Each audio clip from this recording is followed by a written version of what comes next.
ದಾವಣಗೆರೆಯಲ್ಲಿ ಮಹಿಳಾ ಸಿಪಿಐ ಸೇರಿದಂತೆ ಪೊಲೀಸ್ನವ್ರ ಮೇಲೆ ಹಲ್ಲೆ ಕೇಸ್ ಏನಾಗಿತ್ತಲ್ಲ, ಆ ಹಲ್ಲೆ ಕೇಸ್ಗೆ ಸಂಬಂಧಪಟ್ಟಾಗೆ ಕೊನೆಗೂ ದಾವಣಗೆರೆ ಪೊಲೀಸ್ ಅಧಿಕಾರಿಗಳಿಗೆ ಮಹಿಳಾ ಆಯೋಗ ಪತ್ರ ಬರೆದಿದೆ. ಇದು ದಾವಣಗೆರೆ ಪೊಲೀಸ್ ಅಧಿಕಾರಿಗಳಿಗೆ ಮಹಿಳಾ ಆಯೋಗ ಪತ್ರ ಬರೆದಿದೆ. ಈ ಕುರಿತು ವಿಸ್ತೃತವಾದಂತಹ ವರದಿಯನ್ನು ಪ್ರಸಾರ ಮಾಡಿತ್ತು ನಿಮ್ಮ ಪವರ್ ಟಿವಿ.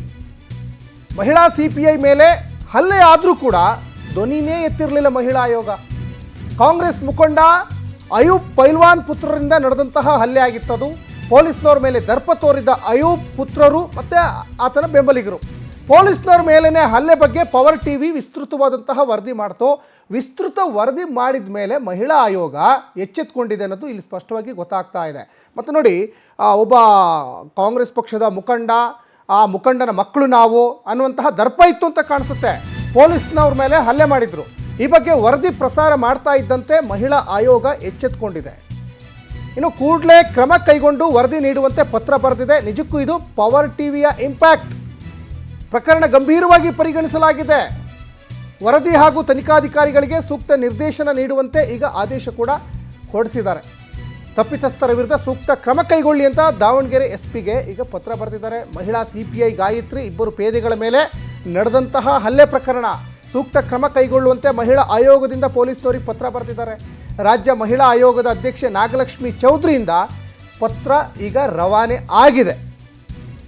ಈಗ ಪೊಲೀಸ್ನವರು ಅವ್ರ ಬಗ್ಗೆ ಈಗ ಕ್ರಮ ತೆಗೆದುಕೊಳ್ಬೇಕು. ಕೂಡಲೇ ಕ್ರಮ ಕೈಗೊಂಡು ವರದಿ ಕೊಡಿ ಅಂತ ಒಂದು ಕಡೆ ಮಹಿಳಾ ಆಯೋಗದವ್ರು ಹೇಳಿದ್ದಾರೆ. ಪವರ್ ಟಿವಿ ವಿಸ್ತೃತವಾದಂತಹ ವರದಿಯನ್ನು ಪ್ರಸಾರ ಮಾಡಿತ್ತು. ವರದಿ ಪ್ರಸಾರ ಮಾಡೋದಕ್ಕಿಂತ ಮುಂಚೆ ಮಹಿಳಾ ಆಯೋಗದವರು ಮೌನಕ್ಕೆ ಶರಣಾಗ್ಬಿಟ್ಟಿದ್ರು.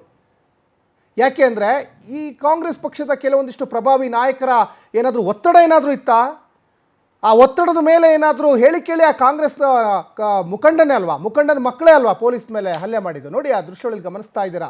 ಅವರ ಯೂನಿಫಾರ್ಮಿಗೊಂದು ಬೆಲೆ ಇದೆ, ಅವರ ಭುಜದ ಮೇಲೆ ಇರುವಂಥ ಸ್ಟಾರಿಗೊಂದು ಬೆಲೆ ಇದೆ, ಅವ್ರ ಬೆಲ್ಟಿಗೊಂದು ಬೆಲೆ ಇದೆ, ಅವ್ರು ಹಿಡಿಯೋ ಲಾಟಿಗೊಂದು ಬೆಲೆ ಇದೆ. ಅವೆಲ್ಲವನ್ನೂ ಕೂಡ ಗಾಳಿಗೆ ತೂರಿ ಅವ್ರ ಮೇಲೆ ಹಲ್ಲೆ ಮಾಡ್ತೀರಾ ಅಂದರೆ ಕಾನೂನು ಸುವ್ಯವಸ್ಥೆ ಎಲ್ಲಿ ಹದಗೆಟ್ಟು ಹೋಗಿದೆ ಅಂದರೆ ಪೊಲೀಸ್ನವ್ರ ಮೇಲೇ ಹಲ್ಲೆ ಮಾಡ್ತಾ ಇದ್ದೀರಂದರೆ ಸಾರ್ವಜನಿಕರು ಹೇಗೆ ಬದುಕಬೇಕು? ಹಾಗಾಗಿ ವಿಸ್ತೃತ ವರದಿ ಪ್ರಸಾರ ಮಾಡ್ತು ನಿಮ್ಮ ಪವರ್ ಟಿವಿ. ಅದಾದ ಮೇಲೆ ಮಹಿಳಾ ಆಯೋಗದವರು ಎಚ್ಚೆತ್ಕೊಂಡ್ರು. ಮಹಿಳಾ ಆಯೋಗದವರಿಗೆ ಪತ್ರ ಬರೆದಿದ್ದಾರೆ. ದಾವಣಗೆರೆಯಲ್ಲಿ ಮಹಿಳಾ ಸಿಪಿಐ ಮತ್ತು ಇಬ್ಬರು ಪೇದೆಗಳ ಮೇಲೆ ಏನೋ ಹಲ್ಲೆ ಆಯ್ತಲ್ಲ, ಆ ಹಲ್ಲೆಗೆ ಸಂಬಂಧಪಟ್ಟಂಗೆ ನಮಗೆ ವರದಿ ಕೊಡಿ ಅಂತ ಈಗ ಪತ್ರ ಬರೆದಿದ್ದಾರೆ. ಪ್ರಕರಣವನ್ನು ಗಂಭೀರವಾಗಿ ಪರಿಗಣಿಸಬೇಕು ಅನ್ನುವಂತಹ ಅರ್ಥದಲ್ಲಿ ಈಗ ಪತ್ರ ಬರೆದಿದೆ. ಎಲ್ಲದಕ್ಕಿಂತ ಮುಖ್ಯವಾಗಿ ಪವರ್ ಟಿವಿಯಲ್ಲಿ ವರದಿ ಪ್ರಸಾರ ಆಯಿತು. ಪ್ರಸಾರ ಆದಮೇಲೆ ಈಗ ಮಹಿಳಾ ಆಯೋಗ ಎಚ್ಚೆತ್ತುಕೊಂಡಿದೆ.